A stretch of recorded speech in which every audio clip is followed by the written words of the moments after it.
Quando você, né, me convidou, me fez o convite para participar do observatório como colunista, você falou, na época parece que não tinha ainda nenhuma psicanalista, e você me disse assim, sabe o que eu achava interessante? A gente juntar, tentar fazer uma articulação entre psicanálise e comunicação. Aí eu fiquei preocupada com aquele seu pedido e pensei assim, bom, a palavra que une esses dois universos aí foi fácil, né? Porque a palavra une esses dois universos. Então, naquele primeiro aquela tentativa de casamento de psicanálise com comunicação, eu fiz ali uma retomada da chegada da psicanálise no Brasil, que foi ali pela Semana de 22, da Arte Moderna, e que foi recebida pelo olhar da literatura, né? Então, eu peguei a literatura como um representante da comunicação em geral e fiz uma junção com o Abre Alas, né, que alguns autores, como o João de Andrade, outros, né, se interessaram, Mário de Andrade, se interessaram pelo pensamento freudiano da época, né? Era um cenário que o olhar para o ser humano, pegando um gancho no que você falou sobre questões de solidariedade, de alguma coisa mais, né, nesse sentido, né? Mas era um olhar muito biologizante, cientificista do ser humano, né? Era uma visão ainda com a tendência, com o predomínio do pensamento positivista.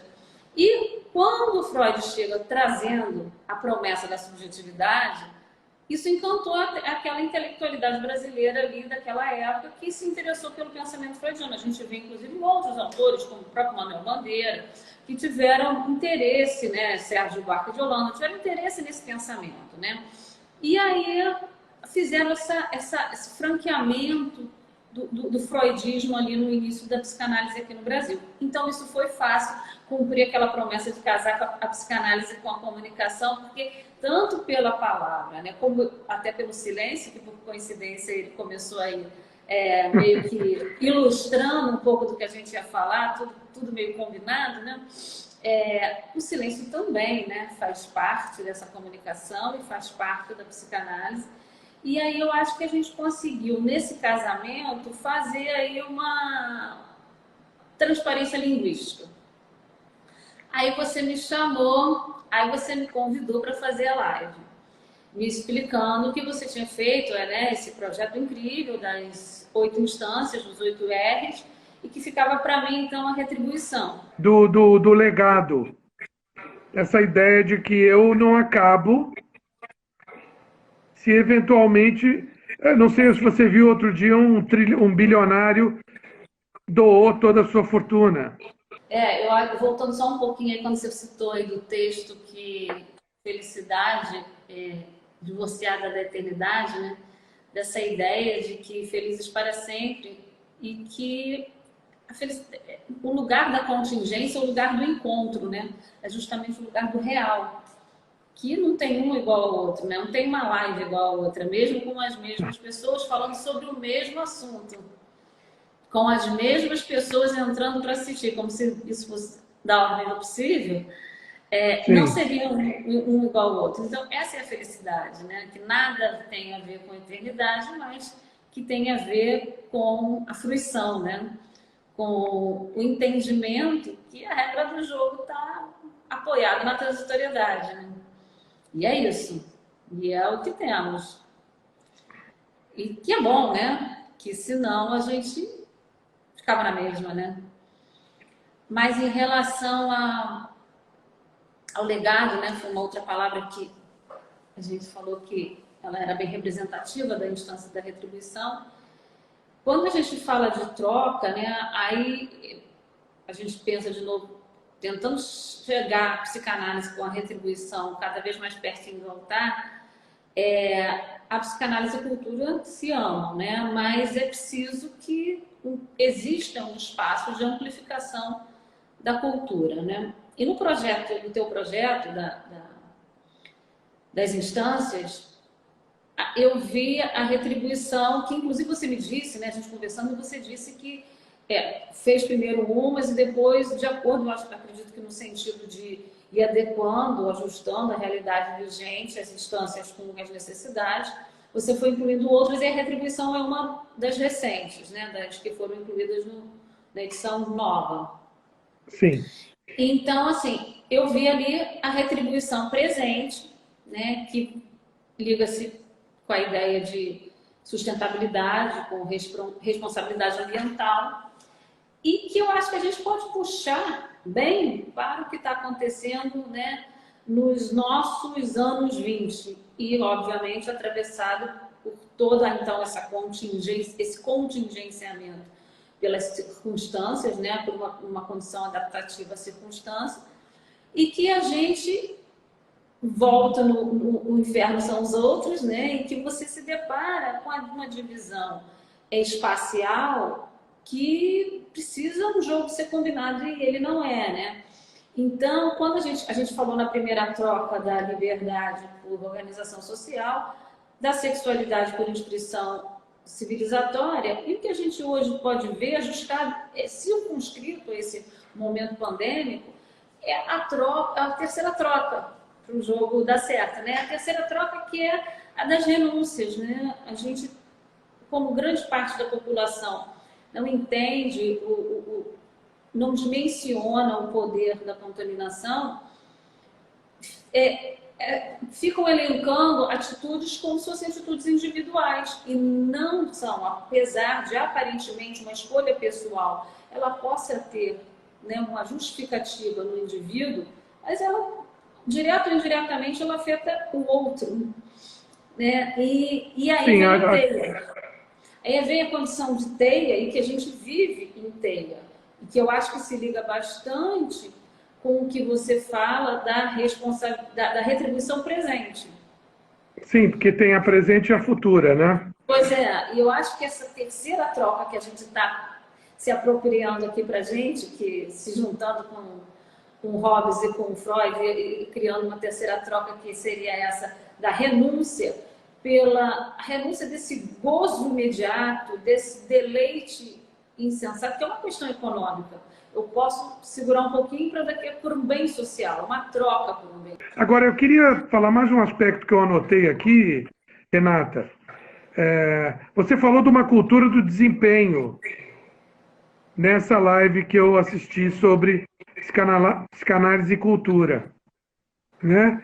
Essa competição que dificulta, me parece, a ideia de retribuição, de legado. O que eu falei da cultura do desempenho, que até se encaixa aí nesse trilho dos 100 anos, dos anos 20 Aos dos 20? nossos anos 20, é que uma das questões do terceiro sofrimento, né, que seria pelas relações com o outro, é que isso se acirrou de forma muito intensa em função dessa cultura do desempenho, né? Depois da terceira revolução industrial, a questão do trabalhar em organizações, o foco da orientação vocacional, estar muito dirigido, uma escola estatística para isso, direcionava muito com a intenção de alocar esse tipo de profissional em organizações e que aquilo ali ia ser o futuro que todos iriam ficar bem. Isso corrobora com essa ideia da cultura do desempenho. Então, quanto mais eu faço, quanto mais eu produzo, quanto mais eu produzo para aquela organização, eu tenho valor. E também na relação com o outro. E isso foi criando cada vez mais uma atmosfera de ansiedade, de angústia, de estresse, de ter esse retorno, que muitas vezes é da ordem do impossível, né? Ela favorece a quem se beneficia desse tipo de produtividade acelerada e só bota a roda para girar. Mas para o sujeito mesmo, ele começa a entrar em muitas requisições, né? E essas requisições têm uma paga, né? Tem um preço a dar com o sofrimento, com o mal-estar, né? Mas você me falou que, em relação a esse legado, que você até me deu um exemplo numa conversa aí, anterior, que seria, no caso de uma organização, investir na criação e na manutenção de uma escola, em alguma Uma coisa fundação. assim, né? Uma fundação que seria isso, e que aí eu achei que isso fechava mais um pouquinho então, porque exatamente nesse ato de devolver para a sociedade aquilo que a organização extraiu, né, como que ela realizou, criou seu modo de produção e ela extraiu dessa sociedade, ela devolver. Aí vamos voltar lá à circularidade com a palavra de retribuição como troca, né?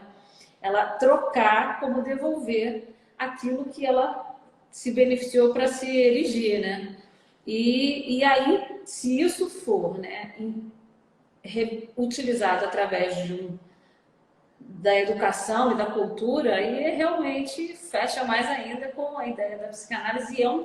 Aí eu acho até que eu posso falar que isso é um ideal, porque eu imagino que quando você criou esse projeto, é um ideal, né? Algo que você idealizou. E a Você acha que isso, retribuição. você acha que isso pacifica a pessoa para passar para outra fase? Pegar aquele avião que você citou e a bagagem não cabe toda, e aí ela tem que deixar um pouquinho, porque morreremos todos. Eu acho que não faz nada com essa pessoa, eu acho que faz com quem fica, né? Eu acho que se a gente pensar na ideia de troca, a gente não vai receber de quem a gente devolveu, Exato. né? Vai E deixar aí para vamos outro. voltar na teia, né? Então, para o que vai pegar o avião, o assunto já está encerrado. É o que ele vai fazer com isso, né? Então, se a ideia da retribuição é essa, de retribuir em forma de cultura, a gente também faz a circularidade com aquele sujeito lá de trás que, ao invés de produzir neurose, resolveu produzir cultura, e aí a gente está devolvendo, a organização está devolvendo um cenário cultural para que ele possa fazer o seu processo sublimatório, né? Aí a gente fecha mais um pouquinho a retribuição com a psicanálise. E isso aí, se a gente pode até usar uma palavra sonho, né? Para juntar mais ainda, que se para o sujeito é um desejo, é a realização de um desejo inconsciente, a gente aqui, eu imagino que eu e você, desejamos que a organização, que para a organização isso seja um ato consciente, investir na cultura e na educação, né? Eu acho que se a gente pode pensar, né, no legado, né, que a própria psicanálise vem deixando para a cultura, que se as neuroses, né, produzidas lá pela repressão na época do Freud, hoje a gente vê apontar para uma produção de uma sociedade espetaculosa e perversa, né?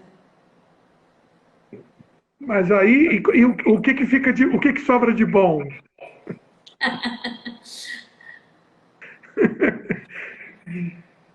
A Não, é reinvenção, claro. a Não, última instância.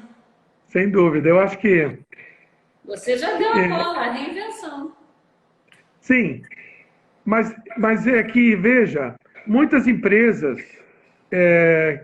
terminam, encerram atividades, não conseguem se reinventar, pessoas ficam frustradas também, não conseguem se reinventar, às vezes têm uma profissão que não gostam mais, não é? Ou tem um marido, uma esposa que já não está mais dando certo. Eu estou lendo um livro do Jaron Lanier, que é muito impactante, que é delete-se das redes sociais já, porque ele diz que é uma coisa natural do ser humano, ele não é psicólogo, mas que os aspectos negativos são muito mais interessantes. O jornalismo mostra isso, até a propaganda também. Quando você não gosta de um filme, você diz isso para 29 pessoas. Quando você gosta, você diz para 5. Isso é uma estatística pré-internet. E a gente ainda acha que Então, o inferno são os outros, né? pois é, não, tá? Tá dentro da cachola. Bom, caminhando aqui para o nosso final, porque tudo que é bom acaba terminando, deve ter alguma explicação freudiana para isso? É explicação econômica de novo. Ah, bom, a Vamos economia, né? adiar para uma próxima. Pressão. Agradecendo a você a presença, agradecendo a todos que aqui estiveram, a todos que vão nos ver depois, e dizer que o teu último texto, que versou sobre o Setembro Amarelo, mês que acabamos de deixar, é uma reflexão que eu recomendo também a todos que lá busquem a leitura. Então, eu muito agradeço, Renata Quiroga, sua presença. Eu só vou fazer um sinal assim quando eles forem cortar o nosso pescoço. Não, eu vou fazer Muito minhas obrigado. considerações rápidas. Eu também te agradeço muito, um prazer enorme estar aqui com você. A gente sempre conversa muitas coisas muito úteis, interessantes e uma troca muito boa. Eu tentei fazer realmente uma circularidade com esses dois eixos para trazer, vir desde o começo, juntando e casando a psicanálise com a retribuição no sentido dado ao significante de retribuição como troca, tanto da organização, devolver à sociedade na qual ela está inserida tudo aquilo que ela recebeu sob forma de cultura, como a psicanálise. E no apoio a esse sujeito, esse estar inserida dentro de uma cultura que, obviamente, torce para que o investimento seja sempre na cultura e na educação, né? E, assim, a gente também pode pensar no legado da psicanálise, que, por um lado, ela sempre está, ela sempre mira o insustentável, o mal-estar, ela também precisa dar conta das luzes que ela jogou, como você falou, e aí qual vai ser a solução? Ela precisa dar conta das luzes que ela jogou, né? E o legado que desde a época do Freud até os dias perversos de hoje, a gente consegue ver aí que já é uma forma dessa retribuição da presença do pensamento psicanalítico, está no movimento de liberação das mulheres, no acatamento à diversidade sexual, na luta pela aceitação igualitária das minorias. Isso tudo a gente com certeza pode botar no tributo, tributado ao legado da psicanálise da nossa cultura. E eu acho que aí a gente fecha o casamento da retribuição com a psicanálise, porque eu tenho certeza que tanto o seu projeto como o pensamento, pelo menos o meu pensamento inserido, né, da psicanálise, está alocado no enfrentamento a essa repugnante crise ética dos nossos 2020, né? E trabalhando juntos na defesa de uma sociedade transparente e ativa. Essa palavra aí, essa palavra você colocou de propósito. Só para te agradar. Muito obrigado, Renata. Obrigada a você, muito bom. Não tenho palavras para agradecer, grato a todos. Até uma próxima oportunidade. Beijo. Tchau. Beijo.